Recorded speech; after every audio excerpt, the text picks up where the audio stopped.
మన అసెంబ్లీలో మన చంద్రబాబు నాయుడు గారు మైనార్టీ ఎమ్మెల్యే అయిన హాఫీజ్ గారు కానీ ఏం పీక్కుంటావా అని అన్నాడు.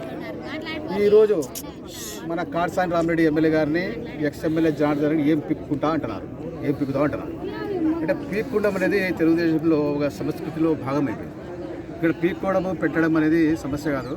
వాస్తవంగా చెప్పాలంటే కనుక మన కాట్సాని ఎమ్మెల్యే అయిన తర్వాత బంగానపల్లి అభివృద్ధి చెందాలనే ఉద్దేశంతో పలు కార్యక్రమాలు చేపట్టడం జరిగింది. దాని భాగంగానే మొన్న ఈ మధ్య దాదాపుగా 100 పడకల ఆసుపత్రి 22 కోట్ల ఖర్చుతో నిర్మించడం జరిగింది.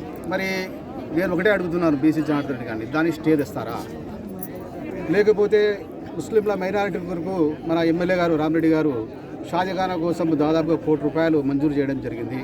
షాజఖానా ఎవరైనా స్టే తెస్తారా అని చెప్పి నేను అడుగుతున్నాను. అదేవిధంగా మైనారిటీలకు దాదాపుగా పేషిమాంలకు అదేవిధంగా మోజన్లకు అన్ని జీతాలు ఇస్తున్నారు. మరి దానికి ఎవరైనా స్టే తెస్తారా? ఈ విధంగా మీరు ఏదో ఒకటి రామిరెడ్డి గారికి మంచి పేరు వస్తుందనే ఉద్దేశంతోనే మాత్రమే మీరు ఈ స్థలం పనికి రాదు, నీళ్లు వస్తాయని చెప్పేసి ఒక అపనింద చేసి స్టే తీసుకురావడం అనేది అది ఒక మీ సంస్కృతిలో భాగం అయిపోయింది. కాకపోతే కోర్టులో ఈ మధ్య హైకోర్టులో కొన్ని తీర్పులు ప్రభుత్వానికి వ్యతిరేకంగా వస్తున్నాయని వాటి వాస్తవమే.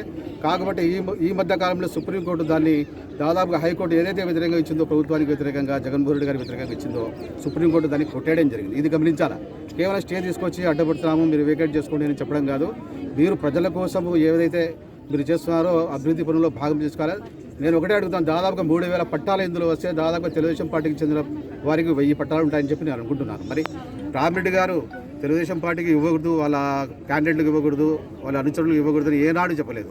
అదే తెలుగుదేశం ప్రభుత్వ హయాంలో ఏదైనా అభివృద్ధి సంక్షేమ పథకాలు రావాలంటే కనుక జన్మభూమి కమిటీ పెట్టి ఆ కమిటీలో కేవలం తెలుగుదేశం వాళ్ళని మెంబర్లుగా చేర్చి వారు చెప్పిన క్యాండిడేట్లకే ఇవ్వడం జరిగింది. కానీ ఆ విధంగా చేయడం లేదు. ఏదైతే జగన్మోహన్ రెడ్డి గారు చెప్పడం జరిగిందో పార్టీలకు కానీ కులాలకు కానీ మతాలకు కానీ జాతులకు కానీ సంబంధం లేకుండా అందరికీ సంక్షేమ పథకాలు అందాలనే ఉద్దేశంతో చేస్తుంటే ఓరోలేగా ఈరోజు అసభ్య పదజాలం వాడడం అనేది అది సంస్కృతి కాదు. పీక్కోవడం అనేది మీరు రామిరెడ్డి గారిని ఏం పీక్కులేరు, మీ చంద్రబాబు నాయుడు కూడా ఏం పీక్కులేరు.